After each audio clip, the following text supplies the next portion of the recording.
सूतांजलि वर्ष 9 अंक 6 द्वितीय सितंबर 2025। प्रेत के सहयोग से इष्ट देव के दर्शन।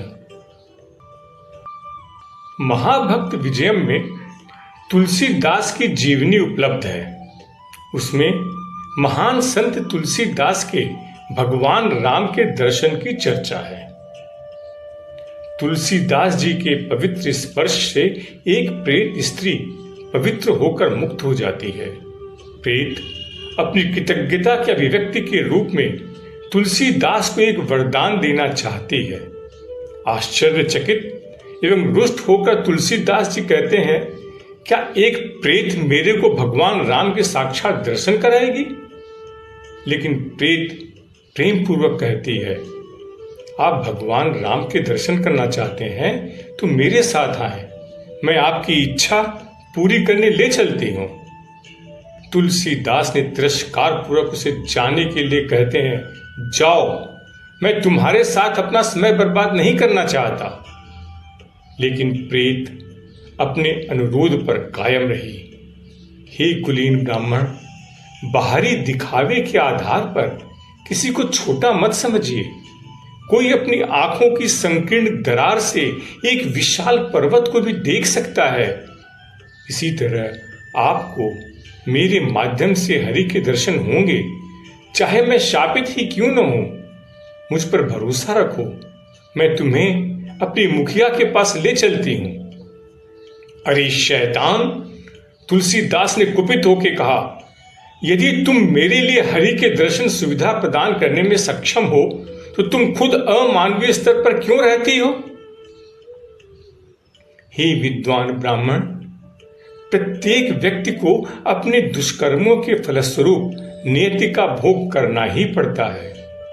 यदि कोई व्यक्ति धर्म के सभी नियमों को जानता भी हो तो भी यदि वह धन और भौतिक वस्तुओं में आसक्त है तो क्या वह अपने निर्णय में निष्पक्ष रह सकता है?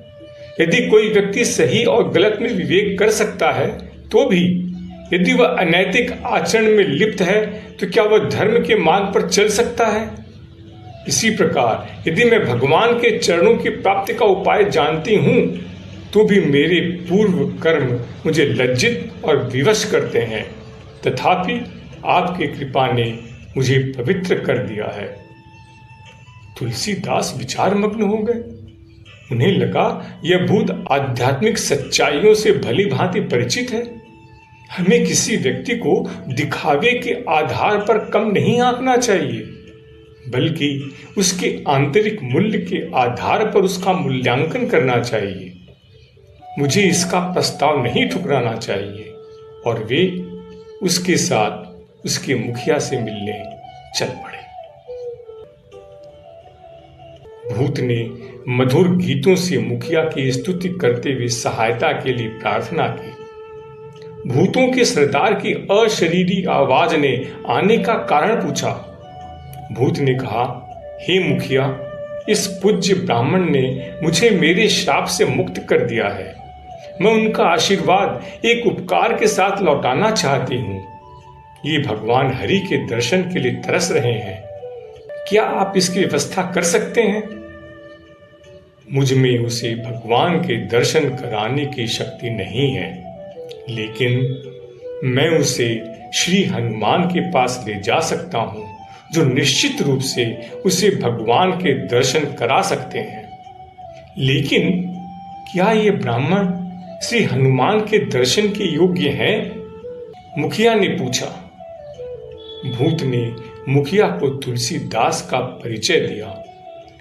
विप्रवर 12 वर्षों से अधिक समय तक शरीर और दुनिया से आसक्त रहे और इनका मन भगवान की इच्छा से ग्रस्त है। प्रमुख ने कहा, वाराणसी के इस शहर में 80 गली में एक वृद्ध पंडित हर दिन वाल्मीकि रामायण में निहित गूढ़ सत्य पर प्रवचन देते हैं। हनुमान प्रतिदिन एक वृद्ध ब्राह्मण के वेश में प्रवचन में आते हैं। आप वहां श्री हनुमान के दर्शन कर सकते हैं।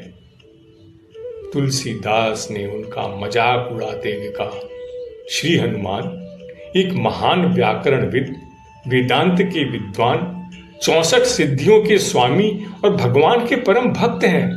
यह हास्यास्पद लगता है कि ऐसे महान व्यक्ति प्रतिदिन मात्र एक ब्राह्मण के रामायण के प्रवचन में उपस्थित रहेंगे। यह मेरी मूर्खता है कि ईश्वर दर्शन पाने के लिए मैंने प्रेत से मार्गदर्शन पाने की इच्छा से यहां चला आया। लेकिन नाराज न होकर मुखिया ने ब्राह्मण को प्रणाम किया और आदरपूर्वक कहा, हे महान गुणी ब्राह्मण, जहां भी साधु इकट्ठे होते हैं और भगवान की महिमा का गुणगान करते हैं और उन्हें प्रसन्न करने वाले वचन बोलते हैं, वहां भगवान स्वयं मौजूद होते हैं। यह महान संतों का दावा है। क्या आप इससे इनकार कर सकते हैं? मैं मिथ्या वचन नहीं बोलता। 3 दिन बाद आपको भगवान के चरण कमलों का दर्शन प्राप्त होगा। तुलसीदास को सनसनी का अनुभव हुआ। वे रोमांचित हो उठे। खुशी के आंसू बहाते हुए उन्होंने पूछा, हे प्रेतों के सरदार, वहां इकट्ठे हुए ब्राह्मणों के बीच मैं श्री हनुमान को कैसे पहचानूंगा? प्रमुख ने कहा, हर दिन श्री हनुमान सर्वप्रथम आते हैं और सबसे बाद में निकलते हैं। इसके अलावा जब भी वे लोगों को राम राम की जयकार करते सुनते हैं तब वे आत्म विभोर हो जाते हैं। ये वे संकेत हैं जिनसे आप उन्हें पहचान सकते हैं। ये संकेत देने के बाद दोनों प्रेत अदृश्य हो गए।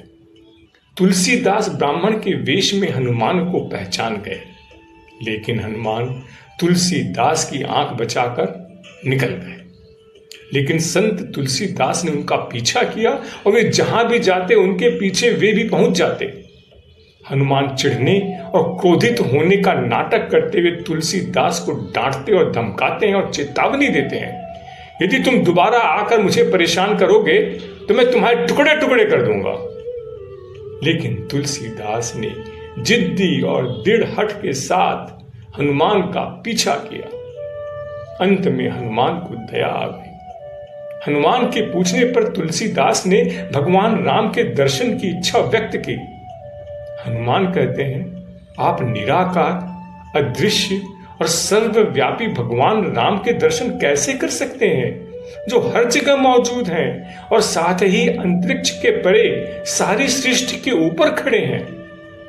तुलसीदास जवाब देते हैं, लेकिन वही सर्वोच्च निराकार भगवान ने मानवीय रूप में राम के नाम से जन्म लिया था। मैं भगवान के उसी राम स्वरूप का दर्शन करना चाहता हूं। और हनुमान की कृपा से तुलसीदास को अपने चुने हुए इष्ट देव के साक्षात दर्शन हुए। लाइक करें, सब्सक्राइब करें, परिचितों से शेयर करें।